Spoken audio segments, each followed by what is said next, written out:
सबसे पहले भी आप सभी को नमस्ते। तो डियर फ्रेंड, मैं सोसाइटी के बारे में एक बात कर रहा था। देखो, कुछ एक दिन पहले जो यानी कि 15-20 साल पहले चले जाओ तो उस समय क्या होता था कि कोई भी किसी का लड़का या लड़की, छोटा बच्चा बच्ची अगर कहीं खेतों में जा रहे हैं या एक सुनसान जगह पे हैं, तो कोई भी गांव का बड़ा व्यक्ति था, कैसा भी व्यक्ति हो, महिला चाहे पुरुष है, वो उसको पूछता था, भाई तू कहाँ जा रहा है, किसका है, यहाँ क्या कर रहा है। और फिर उसको घर पे भी छोड़ देता था अगर बिल्कुल अबोध बच्चा है, या कोई भाई ऐसा यहाँ पे कोई गलत काम कर सकता है, भाई कोई यहाँ पे नशेड़ी वगैरह बैठते हैं, और कोई जैसे बाइक को तेज चला रहा है या साइकिल को तेज चलाया हुआ है या आपस में झगड़ा करेंगे दो बच्चे, तो तीसरा उनको रोक देता था, नहीं भाई ऐसा मत करो, लड़ो मत, मैं तुम्हारे माता पिता को बताऊंगा। और उस वो जो लड़का लड़की होता था उसको डर भी होता था कहीं हमारे माता पिता को ना बता दे। चाहे जो व्यक्ति या महिला है उसकी उसके माता पिता से झगड़ा भी हो रखा, तब भी वो इतना एक हक रखता था कि भाई कोई बच्चा भाई जोड़ के किनारे खड़ा है तो उसको बोलता नहीं यहाँ डूब जाएगा, साइड में हो जा भाई। मतलब ऐसी ऐसी बातें होती थी। और दूसरा भी पूरा सोसाइटी का एक ताना बाना था कि भाई हाँ, मतलब कोई भी किसी के बच्चे को कह सकता था ये चीज़ें। भाई भाई जैसे पहले क्या होता था, सिनेमा हॉल में चले जाते थे बच्चे, तो देख लेते थे भाई स्कूल में नहीं गए बच्चे, सिनेमा हॉल में गए हैं।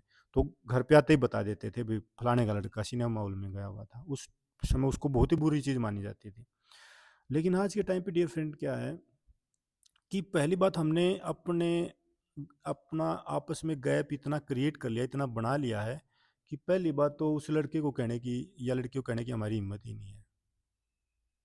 और अगर थोड़ा ये लग जाए, अभी नहीं लड़का लड़की ठीक है लेकिन गलत दिशा में जा रहा है, उसको हम थोड़ा बोल दें नहीं ऐसा नहीं बेटा, ऐसा ठीक होता, तो फिर ये डर लगता है भाई कदे उसकी माता है या उसके पिता वो गल में गल जाए, भाई हमारे लड़के को कहने की क्या जरूरत हो, कुछ भी करे।